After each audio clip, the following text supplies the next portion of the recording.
In the year 336 BC, the dusty streets of a quiet Greek suburb are suddenly filled with heavy military boots. At the head of this column is Alexander the Great.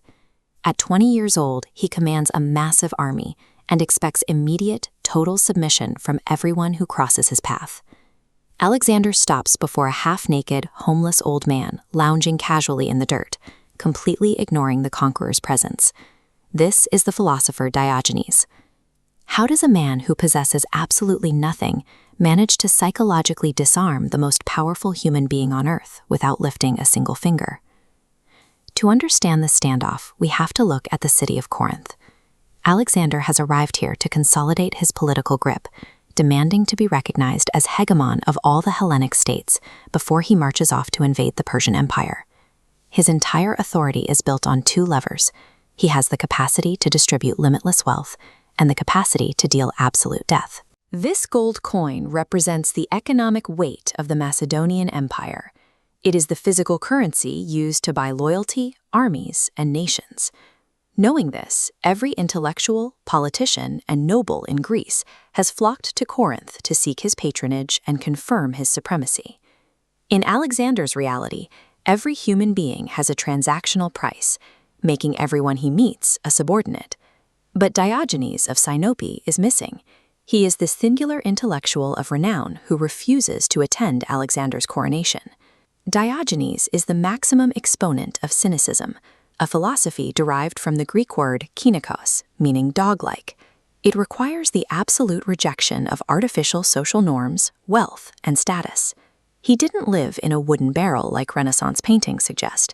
He voluntarily lived in a massive clay storage jar, entirely exposed to the elements.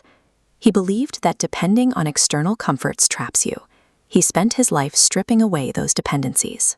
When he saw a child drinking water directly from his bare hands, Diogenes threw away his wooden cup, his final material possession. He was known to wander the streets in broad daylight carrying a lit lantern, proclaiming he was looking for an honest man. This extreme minimalism acted as an impenetrable armor. By needing nothing from society, Diogenes ensured society had zero leverage over him.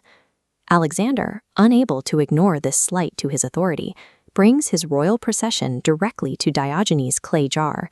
Standing over him, the king offers a literal blank check. Alexander solemnly tells the beggar he will grant him any favor or privilege he desires. The royal guards watch closely, expecting the philosopher to break his own rules and grovel for gold. Diogenes barely moves.